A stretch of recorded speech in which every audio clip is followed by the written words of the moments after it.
Chapter 4, Winston looked round the shabby little room above Mr. Charrington's shop.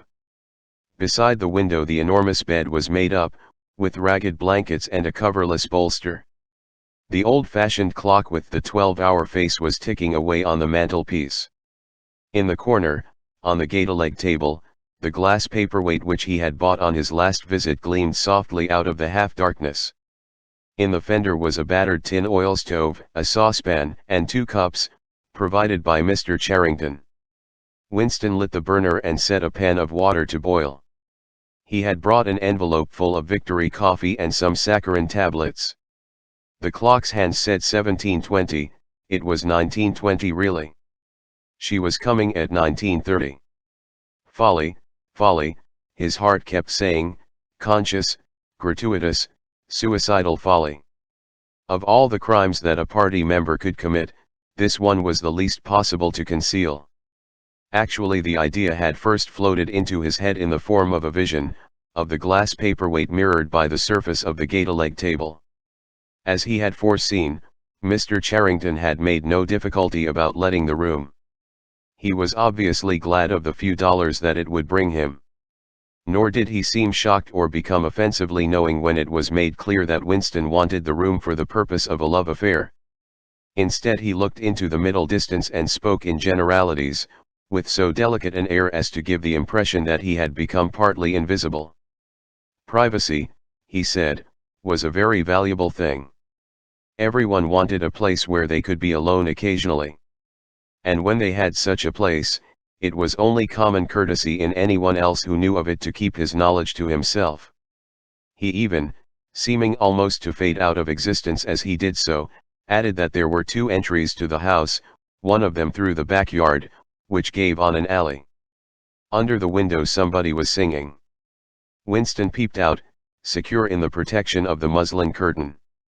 The June sun was still high in the sky, and in the sun-filled court below, a monstrous woman, solid as a Norman pillar, with brawny red forearms and a sacking apron strapped about her middle, was stumping to and fro between a washtub and a clothesline, pegging out a series of square white things which Winston recognized as babies' diapers. Whenever her mouth was not corked with clothes pegs she was singing in a powerful contralto. It was only an hopeless fancy. It passed like an April die, but a look and a word in the dreams they stirred. They have stolen my ye. The tune had been haunting London for weeks past. It was one of countless similar songs published for the benefit of the proles by a subsection of the music department. The words of these songs were composed without any human intervention whatever on an instrument known as a versificator. But the woman sang so tunefully as to turn the dreadful rubbish into an almost pleasant sound. He could hear the woman singing and the scrape of her shoes on the flagstones, and the cries of the children in the street, and somewhere in the far distance a faint roar of traffic, and yet the room seemed curiously silent, thanks to the absence of a telescreen. Folly, folly, folly. He thought again. It was inconceivable that they could frequent this place for more than a few weeks without being caught. But the temptation of having a hiding place that was truly their own, indoors and near at hand, had been too much for both of them. For some time after their visit to the church belfry it had been impossible to arrange meetings. Working hours had been drastically increased in anticipation of Hate Week. It was more than a month distant, but the enormous, complex preparations that it entailed were throwing extra work onto everybody. Finally both of them managed to secure a free afternoon on the same day. They had agreed to go back to the clearing in the wood. On the evening beforehand they met briefly in the street. As usual, Winston hardly looked at Julia as they drifted towards one another in the crowd, but from the short glance he gave her it seemed to him that she was paler than usual. "It's all off," she murmured as soon as she judged it safe to speak. "Tomorrow, I mean." "What?" "Tomorrow afternoon." "I can't come." "Why not?" "Oh, the usual reason. It started early this time." For a moment he was violently angry. During the month that he had known her the nature of his desire for her had changed. At the beginning there had been little true sensuality in it. Their first love-making had been simply an act of the will. but after the second time it was different. The smell of her hair, the taste of her mouth, the feeling of her skin seemed to have got inside him, or into the air all round him. She had become a physical necessity, something that he not only wanted but felt that he had a right to. When she said that she could not come, he had the feeling that she was cheating him. But just at this moment the crowd pressed them together and their hands accidentally met. She gave the tips of his fingers a quick squeeze that seemed to invite not desire but affection. It struck him that when one lived with a woman this particular disappointment must be a normal, recurring event, and a deep tenderness, such as he had not felt for her before, suddenly took hold of him. He wished that they were a married couple of 10 years standing. He wished that he were walking through the streets with her just as they were doing now, but openly and without fear, talking of trivialities and buying odds and ends for the household. He wished above all that they had some place where they could be alone together without feeling the obligation to make love every time they met. It was not actually at that moment, but at some time on the following day, that the idea of renting Mr. Charrington's room had occurred to him. When he suggested it to Julia she had agreed with unexpected readiness. Both of them knew that it was lunacy. It was as though they were intentionally stepping nearer to their graves. As he sat waiting on the edge of the bed he thought again of the cellars of the Ministry of Love. It was curious how that predestined horror moved in and out of one's consciousness. There it lay, fixed in future times, preceding death as surely as 99 precedes 100. One could not avoid it, but one could perhaps postpone it, and yet instead, every now and again, by a conscious, willful act, one chose to shorten the interval before it happened. At this moment there was a quick step on the stairs. Julia burst into the room. She was carrying a tool bag of coarse brown canvas, such as he had sometimes seen her carrying to and fro at the ministry. He started forward to take her in his arms, but she disengaged herself rather hurriedly, partly because she was still holding the tool bag. "Half a second," she said. "Just let me show you what I brought. Did you bring some of that filthy Victory coffee?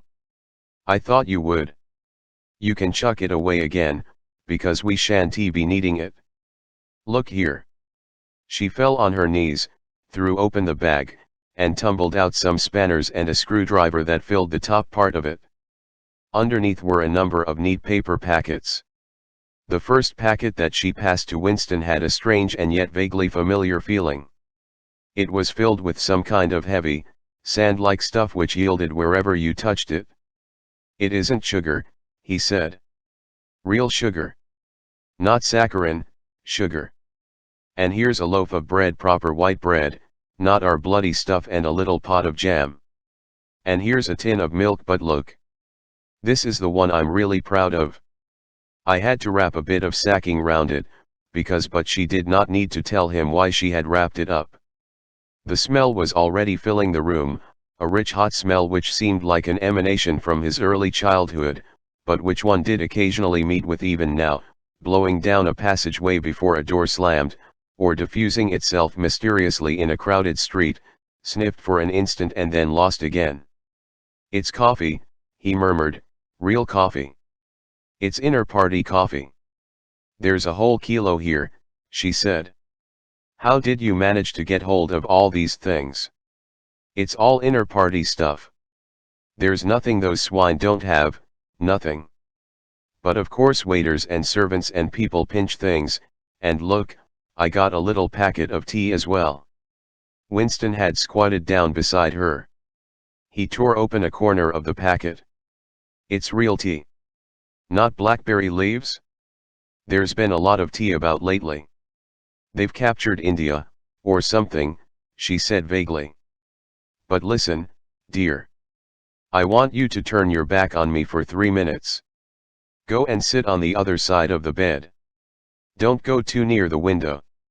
And don't turn round till I tell you." Winston gazed abstractedly through the muslin curtain. Down in the yard the red-armed woman was still marching to and fro between the washtub and the line. She took 2 more pegs out of her mouth and sang with deep feeling, "They say that time heals all things, they say you can always forget, but the smiles and the tears occurs as the years they twist my earth strings yet. She knew the whole driveling song by heart, it seemed. Her voice floated upward with the sweet summer air, very tuneful, charged with a sort of happy melancholy. One had the feeling that she would have been perfectly content, if the June evening had been endless and the supply of clothes inexhaustible, to remain there for 1,000 years, pegging out diapers and singing rubbish. It struck him as a curious fact that he had never heard a member of the party singing alone and spontaneously. It would even have seemed slightly unorthodox, a dangerous eccentricity, like talking to oneself. Perhaps it was only when people were somewhere near the starvation level that they had anything to sing about. "You can turn round now," said Julia. He turned round, and for a second almost failed to recognize her. What he had actually expected was to see her naked. But she was not naked. The transformation that had happened was much more surprising than that. She had painted her face. She must have slipped into some shop in the proletarian quarters and bought herself a complete set of makeup materials.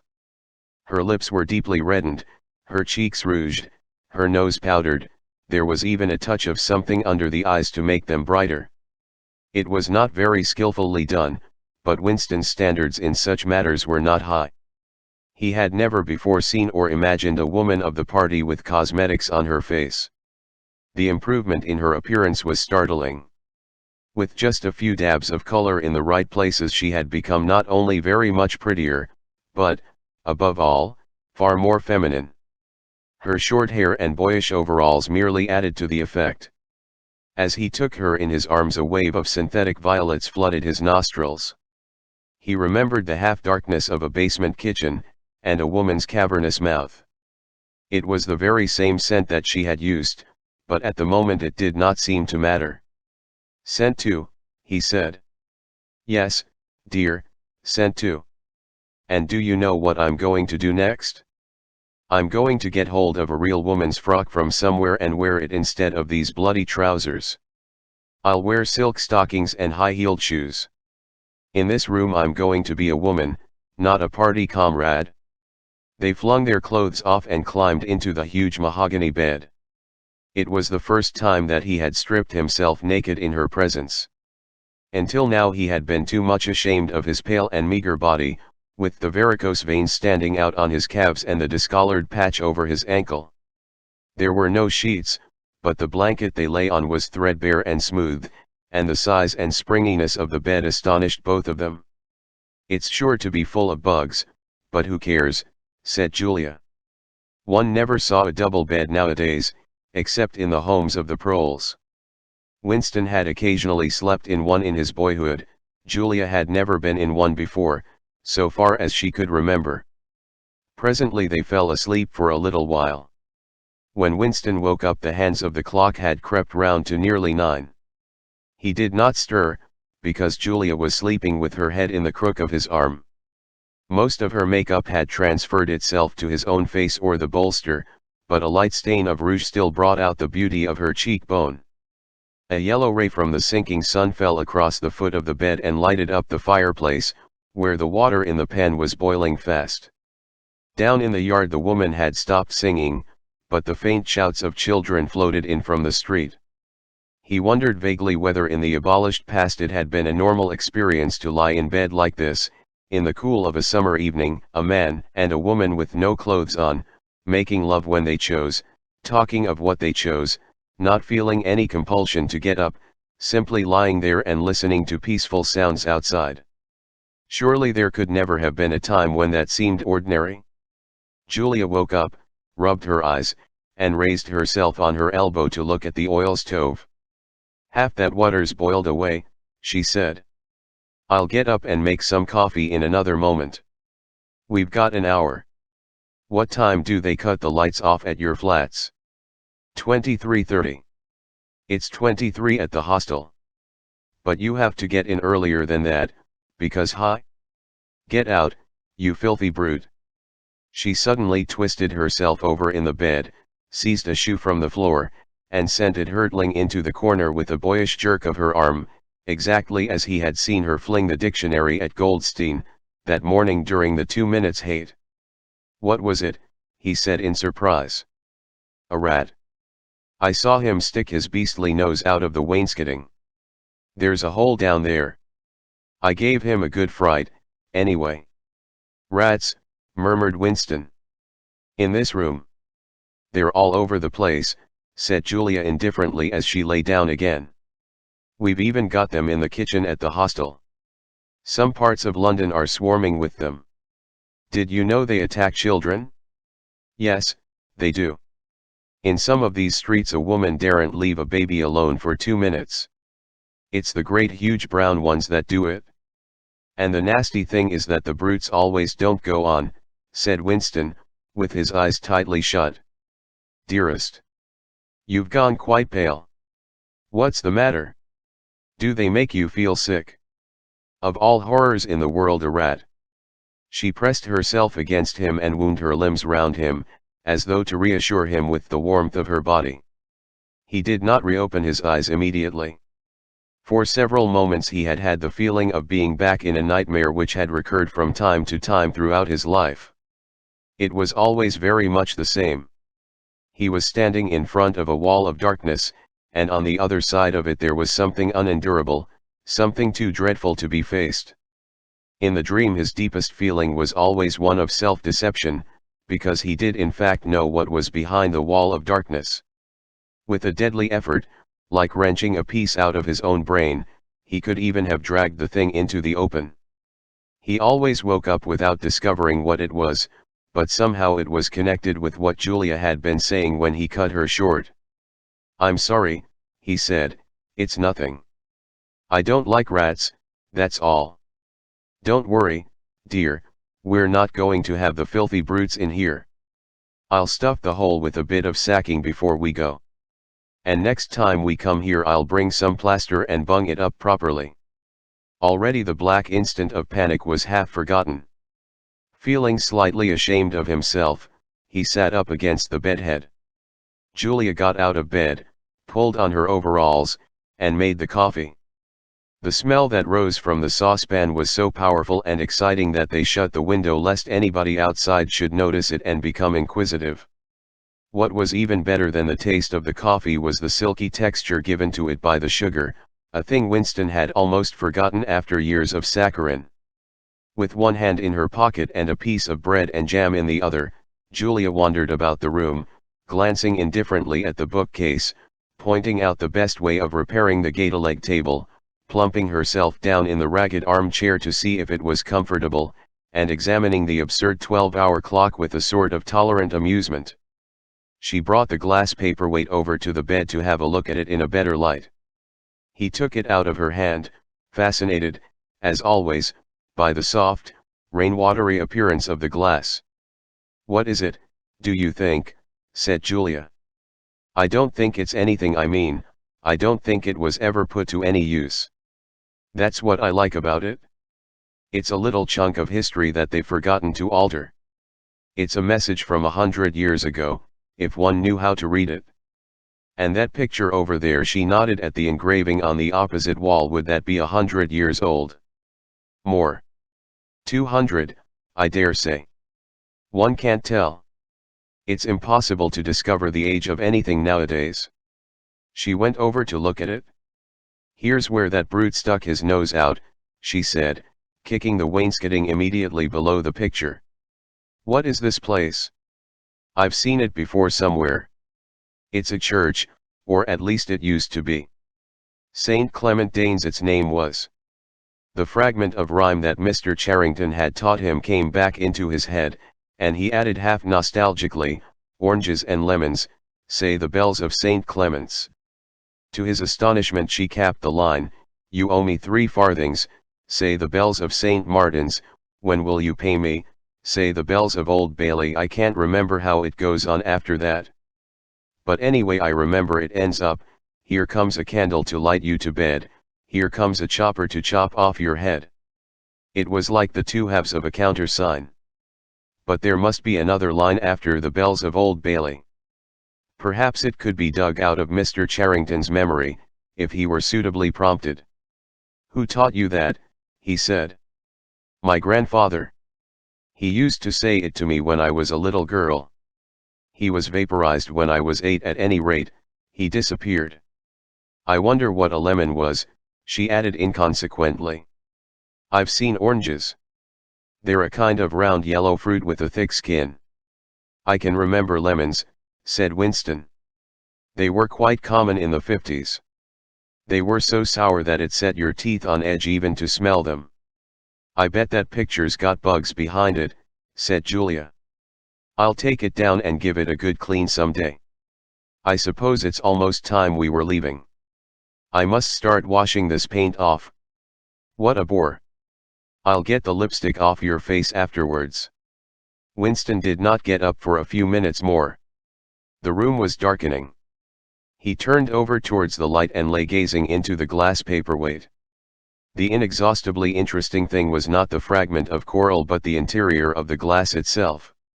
There was such a depth of it, and yet it was almost as transparent as air. It was as though the surface of the glass had been the arch of the sky, enclosing a tiny world with its atmosphere complete. He had the feeling that he could get inside it, and that in fact he was inside it, along with the mahogany bed and the Gaedolite table, and the clock and the steel engraving and the paperweight itself. The paperweight was the room he was in, and the coral was Julia's life and his own, fixed in a sort of eternity at the heart of the crystal.